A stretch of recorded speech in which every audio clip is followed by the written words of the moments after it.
지난 화요일에는 바이든 대통령이 키이우를 깜짝 방문해서 뭐 공습 경보 속에서도 뭐 이렇게 뭐 젤렌스키 대통령 만나는 그런 뉴스도 나왔는데 이게 깜짝 방문이 러시아 사람들에게는 뭐 좀 큰 뉴스였나요? 어땠나요?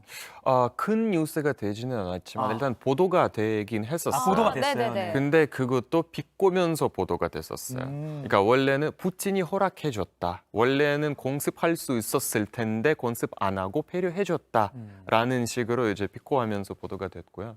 근데 당연히 모든 전문가의 말을 들어보면 푸틴에게 굉장히 큰 모욕이다라는 게, 그러니까 우크라이나에서 그렇게 계속 그렇게 정쟁을 하는데 키이우와 목적인데 이렇게 미국의 대통령이 거기까지 와서 회담을 할 수 있는 것 자체가 푸틴에게 큰 모욕이죠. 공식적으로 미군이 주둔하지 않는 공간에 미국 대통령이 그 현장을 방문했다는 거는 처음이라 그러더라고요. 처음이래요. 공식적으로. 네. 그런 자신감을 또 내비칠 수 있었던 것도 푸틴에게는 굉장한 압박으로 오히려 작용했을 것이다. 압박이고 망신일 수 있는데 그러니까 또 러시아 언론에서는 푸틴이 허락해줘서 그때 우리가 그렇죠. 공격 안 해서 쏠 수도 있었다. 바이든이 갈 수 있었다. 이렇게 또 포장을 보도가 되는군요. 하는 건데.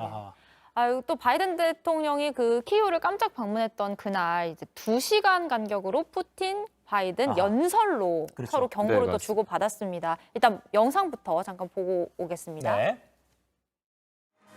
먼저 포문을 연 건 블라디미르 푸틴 러시아 대통령이었습니다. 우크라이나 전쟁 후 첫 국정연설에 나와 침공의 정당성을 강조했습니다. Главное, что люди, граждане России, дали им моральную оценку. Горжусь, думаю, все мы гордимся, что наш многонациональный народ... 같은 날 오후 바이든 대통령은 폴란드 바르샤바 연설을 통해 이를 반박했습니다. 서방은 러시아를 공격하거나 파괴해야 할 계획이 없다고 했고 러시아가 전쟁에서 승리하는 일도 없을 거라고 했습니다.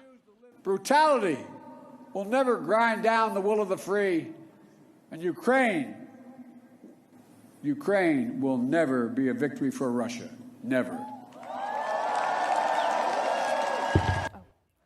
참 결연하게 또 이야기를 했는데 네.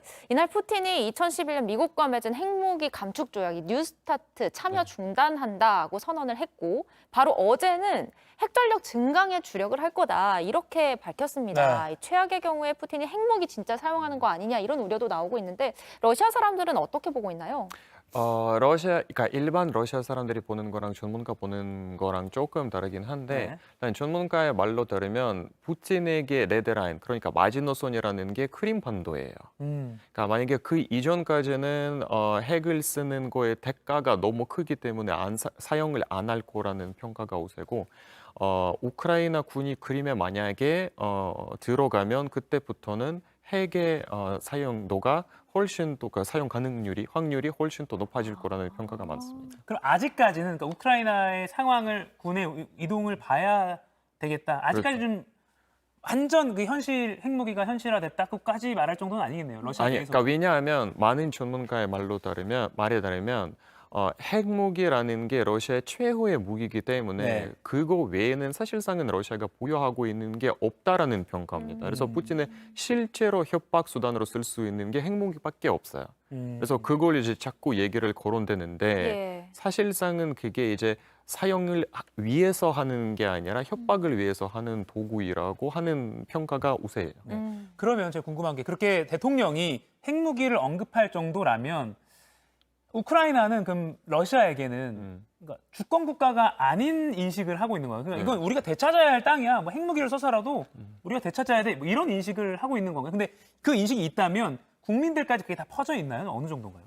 기성세대는 당연히 그렇게 생각했어요. 그러니까 소련에서 태어나고 소련에서 자란 사람에게는 우크라이나를 주권 국가로 보는 사람이 한 명도 없을 거예요. 같은 나라하고 이제 어떤 정치적 실수 때문에 흩어졌지, 그것도 임시적으로 흩어졌지, 사실상은 러시아의 땅이고 우리가 되찾아야 할 그런 땅이라고 생각하고 있죠. 그래서 푸틴은 그 기성세대의 대표적이고요. 반면 소련 세대 이후에 태어난 젊은 층들은 그럼 어떤가요? 젊은 층들은 지금은 현재 대한민국의 젊은 층들은 북한에 대한 태도랑 같다고 생각하시면 돼요. 그러니까 주권을 갖고 있는 나라고 우리랑 적대시하고 있을 수도 있지만 사실상은 주권을 갖고 있는 다른 국가다라고 생각하죠. 제가 또 추가로 듣고 싶은 게 아까 북한이랑 키워드를 말씀하셔서 생각난 건데 온라인에 보면 지금 러시아 언론 통제나 여론을 통제하는 상황이 북한 수준처럼 되고 있다는 말도 있어요. 그 말에는 공감하십니까?